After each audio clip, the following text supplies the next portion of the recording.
नमस्कार, मैं मुन्ना राजपूत। बुंदेली भास्कर में आपका स्वागत है। आइए हम आपको लेकर चलते हैं बुंदेलखंड की ताजा तरीन खबरों की ओर। चरखारी विधानसभा के बेलाताल कस्बे के केजीएस कॉलेज के प्रांगण में AIMIM के संस्थापक एवं राष्ट्रीय अध्यक्ष असदुद्दीन ओवैसी एवं बाबू सिंह कुशवाहा ने संयुक्त रूप से जनता को संबोधित कर डॉक्टर संतोष सिंह के लिए वोट मांगे। असदुद्दीन ओवैसी ने अपने संबोधन में कहा कि बुंदेलखंड में भारी बहुमत से जीतने के बाद भी भारतीय जनता पार्टी के मोदी एवं योगी ने बुंदेलखंड की उपेक्षा की, जिसका नतीजा यह रहा कि पूरे उत्तर प्रदेश में बुंदेलखंड सबसे पिछड़ा दिखाई दिया। ओवैसी ने कहा कि बुंदेलखंड में पानी की व्यवस्था न के बराबर है। चरखारी की एक छोटी सी मांग स्टैंड की यह सरकार वह भी पूरी नहीं कर सकी। साथ ही उन्होंने कहा कि हमारा तेलंगाना पहले बुंदेलखंड की तरह सूखा हुआ करता था, लेकिन अलग प्रदेश बनने के बाद हिंदुस्तान में दूसरे नंबर पर मछली पालन के क्षेत्र में शामिल है। अगर सरकार थोड़ा सा भी ध्यान दे लेती तो बुंदेलखंड अपना अलग मुकाम बना सकता था। साथ ही उन्होंने कहा कि हमारी सरकार बनने पर बाबू सिंह कुशवाहा 2.5 साल मुख्यमंत्री रहेंगे। 2.5 साल के बाद अति पिछड़ा वर्ग का मुख्यमंत्री बनाया जाएगा। साथ ही प्रदेश सरकार में 3 उप मुख्यमंत्री बनाए जाने का भी संगठन ने मसौदा किया है। साथ ही ओवैसी ने कहा कि यहाँ पर शिक्षा के लिए कोई स्कूल नहीं है, यहाँ पर कोई बड़ा अस्पताल नहीं है। उन्होंने बुंदेलखंड की जनता से रोड पर निकलकर बुंदेलखंड राज्य बनाने के लिए आह्वान किया है। साथ ही ओवैसी ने कहा कि यहाँ बीजेपी व सपा ने हमेशा बुंदेलखंड के साथ सौतेला व्यवहार किया है, इसलिए यहाँ की जनता आज पानी, शिक्षा, दवा की मूलभूत सुविधाओं से वंचित है। यहाँ की जनता आने वाले वक्त में इन सरकारों से हिसाब चुकता करेगी। बुंदेली भास्कर के लिए चरखारी संवाददाता नेक अहमद की रिपोर्ट। सोचा है अरे बुंदेलखंड राज बनेगा, ये नाइंसाफी अब खत्म होगी। अब देखना, अब आगे बढ़ के क्या किस तरीके से क्या करने वाले हैं? अरे देखते जाइए जी। अब तेलंगाना बन चुका है। तेलंगाना में इसी हाल था। अब तेलंगाना तो भारत का सबसे बड़ा प्रोग्रेसिव स्टेट बन गया है जी। तो हम बुंदेलखंड के इंटेलेक्चुअल से, यहाँ के प्रोफेसर, डॉक्टर, जिम्मेदारों से अपील कर रहे हैं कि आप बुंदेलखंड की नाइंसाफी के खात्मे के लिए जन अधिकार पार्टी के प्रत्याशी को कामयाब करिए और लड़ाई हम लड़ते रहेंगे इंशाल्लाह। सर, यहाँ सबसे बड़ी समस्या पानी की है सर। अरे पानी, आप बताइए कि डबल इंजन की सरकार क्या कर रही थी, अखिलेश यादव की सरकार क्या कर रही थी। यहाँ पर पीने का पानी दस्तयाब नहीं है लोगों को, उसका इंतजाम नहीं कर पाए तो किस बुनियाद पर, किस सरकार तो कहती है अर्जुन सहायक से बुंदेलखंड को सूखा रहित करेंगे। कैसे करवाएंगे? क्या बोले? सरकार कहती है सर अर्जुन सहायक परियोजना से हम बुंदेलखंड के घर घर को पानी देंगे। कितना? तो हमारे साथ चलिए, हम बताते हैं कितने लोगों को पानी मिला यहाँ पर। सर, यहाँ के जो विधायक हैं उनको भी आपने मंच से ललकारा है। उन्होंने आपको खुली चुनौती दी थी मंच से ही कि अगर आप में ताकत है तो आप बुंदेलखंड में आइए और बुंदेलखंड से चुनाव लड़िए। अरे छोड़िए ना, रोज हमको धमकी मिलती है, हम सबकी लैला है। चलिए। जनाब बाबू सिंह कुशवाहा साहब, अध्यक्ष जन अधिकार पार्टी, वो कन्वीनर भागीदारी परिवर्तन मोर्चा चरखारी की, जनाब शौकत अली साहब जो मजलिस के अध्यक्ष उत्तर प्रदेश के, और मंच पर बैठे हुए तमाम जन अधिकार पार्टी के जिम्मेदारान, मोअज़्ज़िज़ हाज़रीन इकराम, मेरी इज़्ज़तदार माँ और बहनों, भाइयों, नौजवान साथियों, आपका बेहद शुक्रिया कि आपने आज हमारी बहन की इस इलेक्शन मीटिंग में आपने शिरकत की।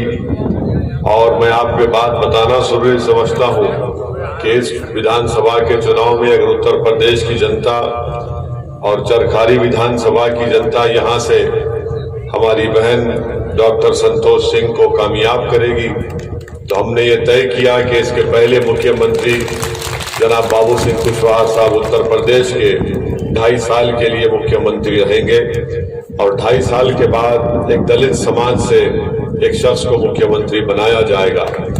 वहीं पर बाबू सिंह कुशवाहा साहब ने ये भी तय किया कि 3 डिप्टी चीफ मिनिस्टर होंगे, एक अल्पसंख्यक समाज मुसलमान से और 2 अति पिछड़ा समाज से। जब बाबू सिंह कुशवाहा सामाजिक न्याय की बात करते हैं तो सामाजिक न्याय हमारे लिए सिर्फ एक नारा नहीं है, बल्कि उसको अमली जामेनामा पहनाना ये हमारी कोशिश है, ये हमारी नीयत है। मैं आप तमाम से अपील करूंगा कि इस विधानसभा में आपने मुख्तलिफ सियासी पार्टियों को वोट दिया, उनके प्रत्याशी को विधायक बनाकर लखनऊ की विधानसभा में भिजाया, मगर मुझे कहते हुए बड़ा अफसोस भी हो रहा है कि उत्तर प्रदेश का सबसे पसमानदा इलाका अगर कोई है तो बुंदेलखंड का इलाका है। और मुझे ये कहते हुए बड़ी शर्मिंदगी भी महसूस हो रही है कि कि डबल इंजन की सरकार के नाम पर बुंदेलखंड की जनता ने यहां से इतने विधायक 5 साल पहले बीजेपी के कामयाब किए। उन्होंने बुंदेलखंड की आवाम के विकास के लिए जो सबसे पिछड़ा इलाका है यहाँ की जनता के लिए कोई काम नहीं किया।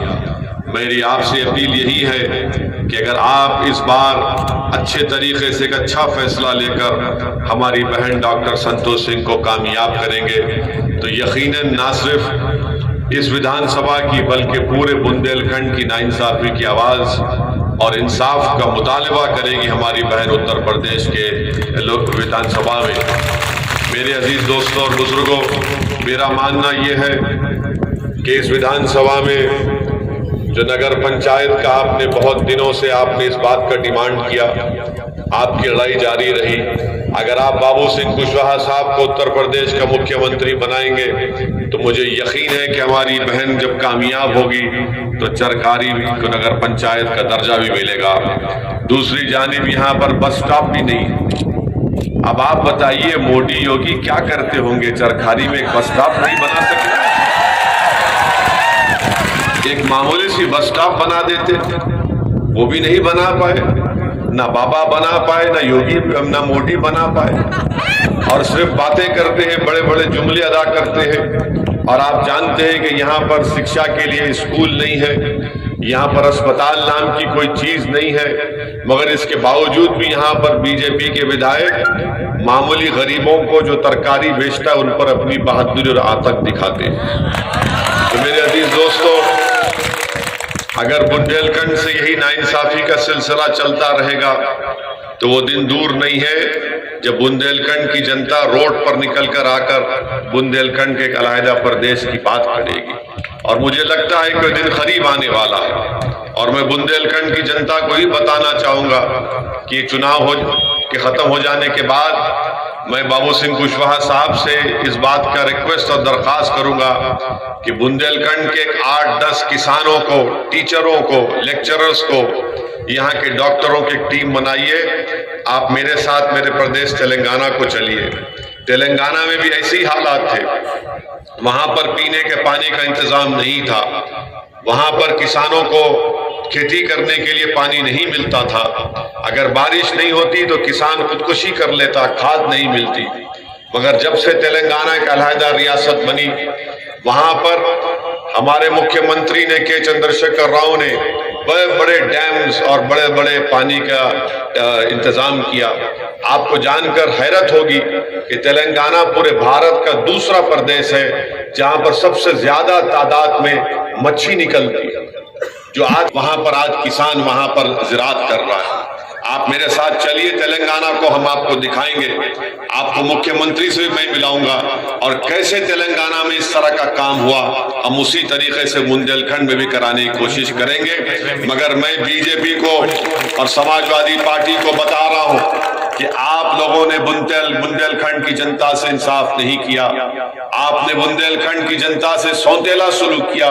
इसी वजह से आज यहाँ पर हर आदमी परेशान है, नौजवान पलायन करता है नौकरी के लिए, यहाँ पर किसानों को पानी नहीं है। और माने देश के प्रधानमंत्री कहते हैं कि आजादी का अमृत उत्सव मनाओ, प्रधानमंत्री यहाँ पर पीने का पानी नहीं है, यहाँ पर आइए पानी का इंतजाम कर देते आपके पास तो डबल इंजन की सरकार, आपने क्या क्या कहा था। मगर एक इलाके को इस तरह से सौतेला सलूक करना, उसको बिल्कुल यतीम और लाचार बनाकर छोड़ देना, ये भारत की जमहूरियत के लिए, भारत की लोकशाही के लिए ये ठीक बात नहीं है। मगर मैं बुंदेलखंड की जनता से वादा कर रहा हूं कि आपकी इंसाफ की लड़ाई में अगर आप कहेंगे असदुद्दीन ओवैसी बुंदेलखंड के नए प्रदेश बनाने के लिए तुम आकर हमारे साथ रोड पर खड़े हो जाओ, तो मैं आपसे वादा करूंगा कि असदुद्दीन ओवैसी पीछे नहीं हटेगा, आपके साथ खड़े रहेगा।